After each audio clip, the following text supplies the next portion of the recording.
Sangría en 5 minutos o menos. La sangría era la práctica de extraer sangre de las venas de una persona por razones terapéuticas. Hoy vamos a analizar la historia de la sangría y cómo finalmente la comunidad médica la fue abandonando. También es conocida como flebotomía. La sangría es una práctica terapéutica que se estima comenzó hace más de 3000 años y que los antiguos griegos, egipcios y romanos, así como muchos otros pueblos antiguos, la usaban para tratamiento médico. A día de hoy, cuando usamos el término flebotomía, nos estamos refiriendo principalmente a la extracción de sangre para transfusiones o su análisis, práctica a la que llamamos más comúnmente venopunción. Pero bueno, comencemos allá por el siglo V a.C.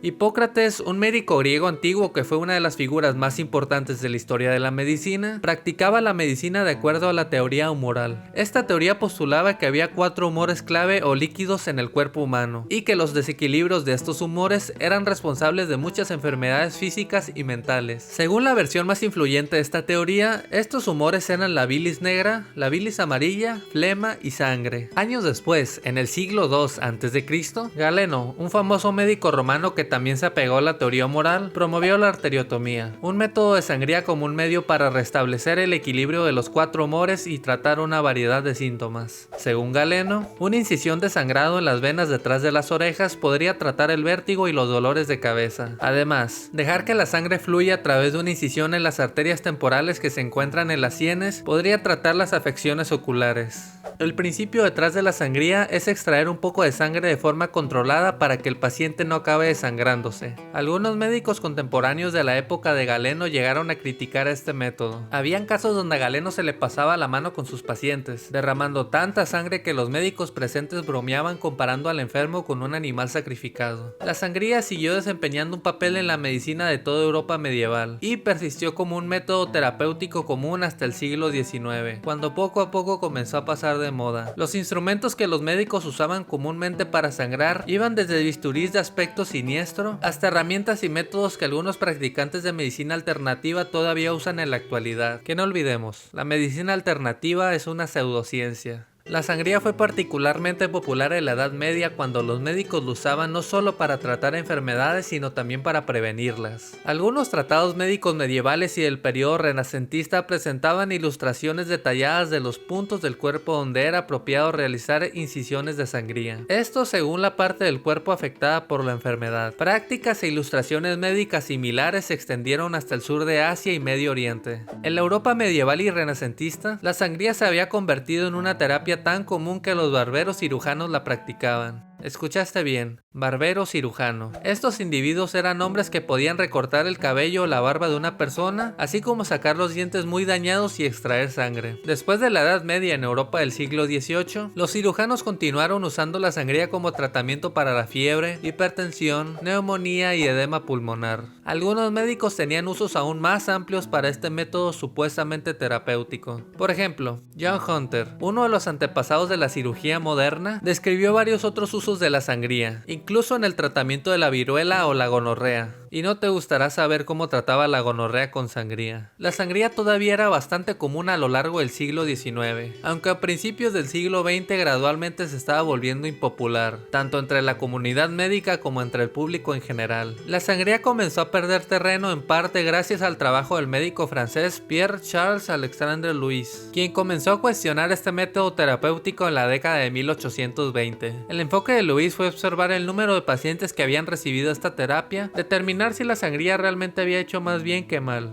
Su conclusión una y otra vez fue que no había suficiente evidencia para apoyar la idea de que la extracción de sangre podría mejorar la salud, aunque no rechazó del todo la sangría como terapia. A pesar de que los médicos ya no prescriben la sangría, la práctica no ha desaparecido por completo. En algunas comunidades del mundo hay personas que todavía creen que esta práctica puede ayudar a curar todo tipo de dolencias y enfermedades. Pero el legado más importante de la sangría es, quizás extrañamente, la transfusión de sangre. A lo largo de la historia, la sangría se ha emparejado estrechamente con el interés en las diversas funciones del cuerpo humano. Los médicos en Europa comenzaron a practicar las transfusiones de sangre ya en el siglo XV, ya que eran conscientes de los peligros de la pérdida de sangre, al observar cómo el cambio de volumen de sangre en el cuerpo podría afectar la salud. Los médicos finalmente llegaron a comprender cada vez más sobre la circulación sanguínea, la importancia de la sangre para la salud y las características características de la sangre. Hoy en día, cada año se recogen aproximadamente 118 millones de donaciones de sangre en todo el mundo. Esta sangre donada ayuda a salvar la vida de las personas y a mejorar su salud. Si te gustó lo que viste, no olvides dejar tu me gusta y suscribirte. Te habló Jesús Sánchez, ay nos vidrios.